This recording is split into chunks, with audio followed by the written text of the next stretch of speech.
He taught me how the mind works. He taught me how I could shape my mind to attract the things I wanted into my life.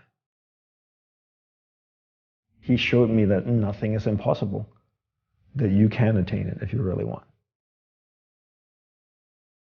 If you want to attract something in your life, you need to understand what that frequency is that you want, and then change the energy in your body to match that frequency. And when you do, you attract that. You know, a lot of people talk about this law of attraction and stuff, but I never really understand it or explain it properly. And I think sometimes the New Age world can just get away by saying all kinds of, the law of attraction, and do this and do that, and it will attract it into your life.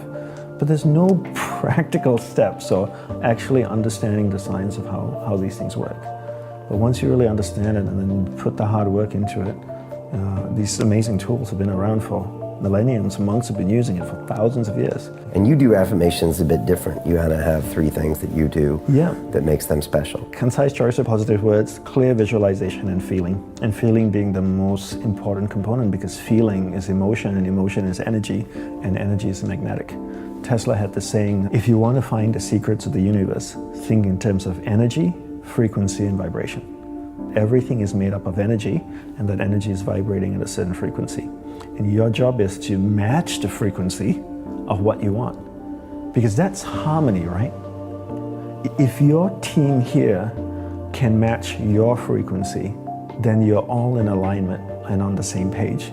And then you work together. It's like a flock of birds that just flow in harmony. You see them flying in the sky, they never crash into each other. They all fly in harmony. It's like the old radios, right? You tune it, the station is 74.5 FM, and if you get to 74.4 FM, you get static and music. 74.6, static and music. 74.5, perfect music. 74.2, just static. And so your goal is to tune your energy to match the frequency of what you want. And then that's when that attraction comes. Concise positive words, clear visualization, and corresponding feeling. Right? The feeling is emotion. So when I say corresponding feeling, if you want something, you need to match the frequency of what you want. So remember what Tesla said, think in terms of energy, frequency, and vibration. So the same thing with concentration, right? Concentration is a science and an art. A science because there are clear steps that you need to take to work towards a goal, and an art because it requires repetition and practice, right? So I always say that concentration is a science and an art, and learning how to concentrate, you have to understand the mind, right? So as I shared before, that you're not the mind, rather you're pure awareness moving through different areas of the mind. And I define concentration as my ability to keep my awareness on you for an extended period of time until I make a conscious choice to shift it to something else. So most people allow someone or something outside of them to control where their awareness goes. So I'm chatting with you, my phone goes bing, I pick it up, and my awareness gets dragged there. Another notification comes, my awareness goes there.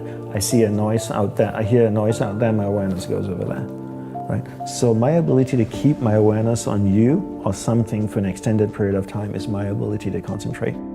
Your whole day needs to be filled with rituals, and you need to look at your life the same way an Olympian might look at his or her life, where the whole day is filled with rituals. And in the monastery, we meditated as a group for 1 hour a day. That's all we meditated. People always think that monks meditate all day and they're slowly sweeping the sidewalks. But we don't. Meditate 1 hour a day. What are we doing the rest of the day? Gurudeva taught us to practice concentration. Not to practice mindfulness, practice concentration. So if you're speaking with another monk, you give that person your undivided attention. That's what we practice all day.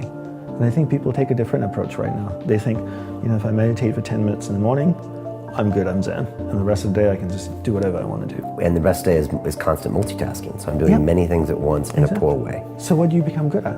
You become good at whatever it is you practice. Because practice doesn't have the ability to discriminate between what's a positive practice and what's a negative practice. So if you practice something negative all the time, you become really good at it. So if you practice distraction all the time, 10 hours a day, what do you become good after 6 months? Distraction. Anybody practicing anything for 10 hours a day becomes really good at it. And the truth is, with 24 hours in a day, most people sleep, 7, 8 hours? So you're awake for 16. And out of the 16 hours, are they only practicing distraction for 7 or 8 hours? Probably more like 13 or 14 hours a day of practicing distraction. So if you do that 7 days a week, imagine if you practice playing the piano 14 hours a day, 7 days a week. How good would you be after 6 months? So how good are people at distraction? If you look at most people out there, they are, you're talking about mastery, they have mastered the art of distraction. These people are to be acknowledged and respected because the dedication and devotion they have given to the art of distraction. But they don't even know that. They don't even know. That's why I really harp on understanding the mind first and then learning to concentrate. Because I feel if humanity can learn to do this, they can be better athletes, better artists, better martial artists, better singers, performers, sports people, engineers, doctors. Because at the center of success is your ability to harness the power of mind and direct it in a single pointed focus towards one thing. Stay with it long enough so that you can come to solutions, create beautiful things. But if you can't concentrate, you can't do any of these things. And we can't solve the problems of the world.